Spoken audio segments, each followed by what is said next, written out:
Bien-aimé, écoute bien.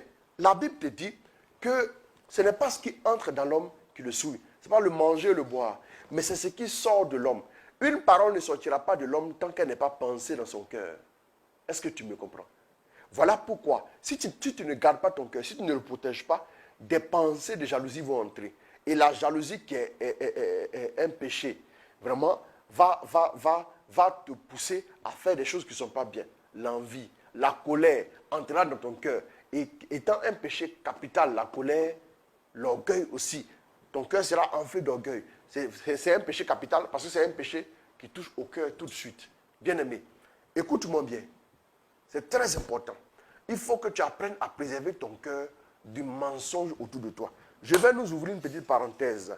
Pourquoi nous devons préserver notre cœur? Regardez ce que Dieu nous prescrit comme manière de faire. Rapidement, qu'est-ce que Dieu nous prescrit? En Philippiens 4, à partir du verset... Bon, nous allons prendre à partir du verset 4 à 8. Écoutez-moi bien. Réjouissez-vous toujours dans le Seigneur. Je le répète, réjouissez-vous. Que votre douceur soit connue de tous les hommes. Le Seigneur est proche. Ne vous inquiétez de rien, mais en toute chose, faites connaître vos besoins à Dieu par des prières et des supplications avec des actions de grâce. Retiens, avec des actions de grâce. Et la paix de Dieu, qui surpasse toute intelligence, gardera vos cœurs et vos pensées en Jésus. Le cœur et les pensées vont ensemble. Pour atteindre le cœur, on peut passer par les pensées. La voie directe qui donne sur le cœur, ce sont les pensées. Qu'est-ce que tu as dans tes pensées? Qu'est-ce que la Bible nous dit? Réjouissez-vous, toujours dans le Seigneur. Je le répète, réjouissez-vous. Ne laissez jamais quelque chose devenir objet de tristesse pour vous. Sinon, quand la tristesse arrive, elle finit par atteindre notre cœur. Et quand notre cœur est atteint, c'est fini. Écoutez-moi bien. J'explique une chose. Il dit, en toute circonstance, ne vous inquiétez de rien. Première chose, Dieu nous prescrit de ne pas nous inquiéter. Pour mieux protéger nos cœurs, Dieu nous prescrit de ne pas nous inquiéter. Écoute bien, frère, je donne quelques prescriptions. Dieu nous prescrit de ne pas nous inquiéter pour mieux protéger notre cœur. Deuxième chose, qu'est-ce qu'il nous prescrit? Ne vous inquiétez de rien, mais en toute chose, faites connaître vos besoins à Dieu par des prières. Deuxième chose, c'est de prier. Un, ne t'inquiète pas. Deux, prie. Et si tu veux, la prière peut prendre la forme de supplication. La prière peut prendre la forme de supplication. Et la troisième chose, il faut ajouter maintenant des actions de grâce. Un, ne t'inquiète pas. Deux, prie et supplie. Trois, ajoute des actions de grâce. Et quand tu ajoutes des actions de grâce, la paix de Dieu qui surpasse toute intelligence gardera vos cœurs et vos pensées en Jésus, dans les limites de la culture de Jésus.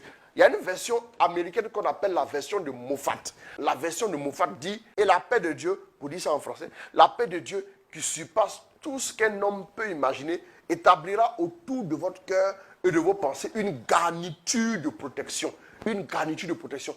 Pourquoi il est important qu'il y ait une garniture de protection autour de notre cœur? Parce que tout simplement, quand tu ne vis pas dans l'action de grâce, l'action de grâce vient boucler les environs de ton cœur. Quand le président de la République est quelque part, il y a un cordon de sécurité qui est établi pour ne pas que n'importe qui ait accès à lui. Ton cœur doit être gardé un peu comme un président qui est gardé. Pourquoi? Tout simplement parce que, regardez bien, quand vous êtes dans l'action de grâce, vous vous réjouissez et vous ne vous inquiétez pas, vous priez, vous êtes dans l'action de grâce. L'action de grâce veut dire quoi? Oh Père, je me réjouis. L'action de grâce peut revêtir l'aspect sacrificiel même. Parce que dans ce cas où, par exemple, malgré les difficultés, je rends grâce à Dieu. Il peut devenir comme une offrande. Je rends vraiment, j'ai eu quelque chose de bien dans ma vie, je rends grâce à Dieu. Donc, l'action de grâce ici, qu'est-ce que nous voyons?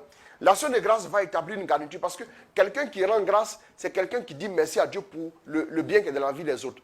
Quand, par exemple, ta soeur a eu un travail, tu n'as pas encore un travail, ton frère a eu un travail, une promotion, il a eu la grâce du voyage. Et quand il est venu te dire la vérité, tu dis, ah, c'est moi qui suis ton sorcier. Et tu le prends en haine. Bien aimé, il vient te dire, rends grâce. L'action de grâce établit une garniture autour de notre cœur pour que notre cœur soit protégé. Voilà pourquoi il dit, et la paix de Dieu gardera vos cœurs et vos pensées en Jésus. Quand tu rends grâce, ça veut dire, ah Jésus, ça veut dire que tu peux le faire aussi pour moi. Au moins tu as fait la même chose pour un contemporain. Ça veut dire que tu peux aussi le faire pour moi. Bien aimé, l'attitude, réjouis-toi. Mais surtout ne t'inquiète de rien.